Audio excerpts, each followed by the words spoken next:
Start होगा 5 second बाद। Start. Gandhi ji हर चीज को समेट लेते थे और हर गलत बात का मुकाबला भी करते थे। उन्होंने हिंदुस्तान को आगे बढ़ाया। गांधी जी में सारे देश को एक रखने की ताकत थी। इस बात को साबित करने के लिए हमारे पास अनेक सबूत हैं। उनके प्रयासों से ही हमारा यह देश अखंड रहा और आज भी यह देश अखंड बना हुआ है। इस पर हम गर्व कर सकते हैं। अभी कुछ समय पहले यह प्रयास किया गया कि दक्षिण की भाषाओं को उत्तर में पढ़ाया जाए। मेरी दृष्टि से यह विचार बिल्कुल गलत था। हम कोई भी भाषा सीखें, पर यदि उसका नियमित अभ्यास न करें तो हम उसे भूल जाते हैं। दूसरा यह विचार कि आप हमारी भाषा पढ़ें तब हम आपकी भाषा पढ़ेंगे, यह धारणा गलत है। यह पूरी तरह संकुचित धारणा है। कुछ समय तक ऐसा भी चला कि लोगों को कुछ लालच देकर दूसरी भाषाएं सिखाने का प्रयास किया गया। कुछ समय बाद लोगों से जब यह पूछा गया कि आपने तमिल तेलुगु सीखी थी तो मालूम हुआ कि उनको अब कुछ भी नहीं आता। इस प्रकार से भाषा सिखाने का कोई अर्थ नहीं रह जाता। हमें वही सीखना चाहिए जिससे कुछ प्रयोजन हो, जिससे कुछ उद्देश्य सिद्ध होता हो, जिसका उपयोग होता हो। जब हम हिंदी के बारे में विचार करते हैं तो यह स्पष्ट होता है कि गुलामी से आज़ादी दिलाने के लिए पूरे देश ने जिस भाषा का प्रयोग किया वह हिंदी है।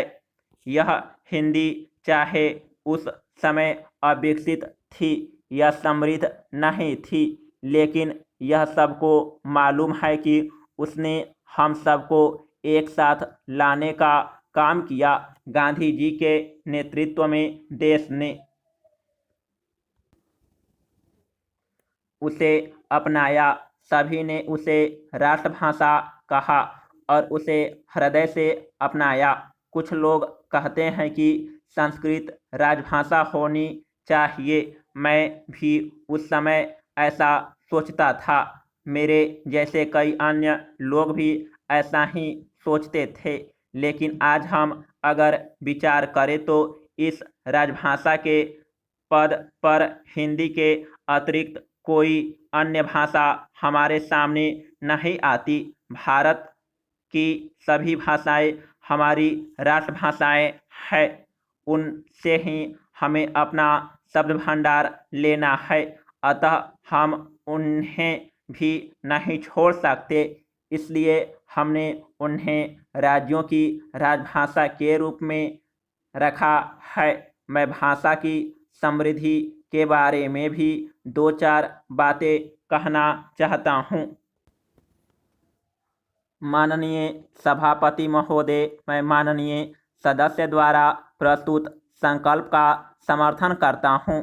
आज देश की जो परिस्थिति है उसके अनुसार इस संकल्प पर बहुत सोचने और चर्चा करने का समय आ गया है।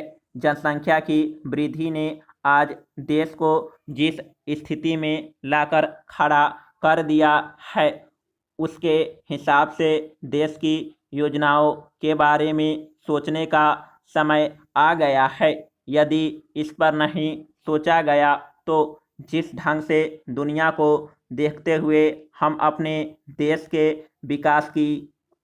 विकास को गति देना चाह रहे हैं उसमें हम सफल नहीं हो पाएंगे। इसमें जनसंख्या बहुत अहम तत्व है। इसलिए यह जरूरी है कि सरकार जनसंख्या वृद्धि की इस गंभीर समस्या पर विचार करे। आपातकाल के समय जिस ढंग से देश में परिवार नियोजन का कार्यक्रम चलाया गया उससे लोग भयभीत हो गए थे। जितनी आस्था और लगाव उसमें लोगों का होना चाहिए था वह कहीं देखने में नहीं आया। लेकिन देश की स्थिति को देखते हुए हरिजन और आदिवासी जो उस समय परिवार नियोजन से भयभीत हो गए थे वे आज स्वयं मन से इस योजना की तरफ अपना झुकाव बनाए हुए हैं।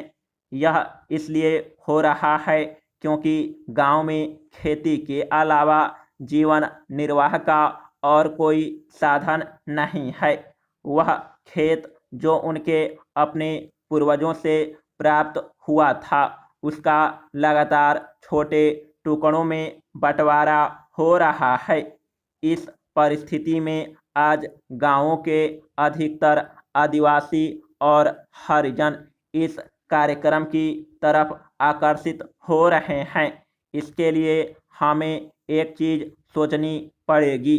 हमें यह कार्यक्रम ऐसे क्षेत्रों में अधिक गति से चलाना चाहिए जहां पर सभी आधुनिक सुविधाएं हो तथा स्वास्थ्य केंद्रों में अच्छे डॉक्टर हो। समाप्त।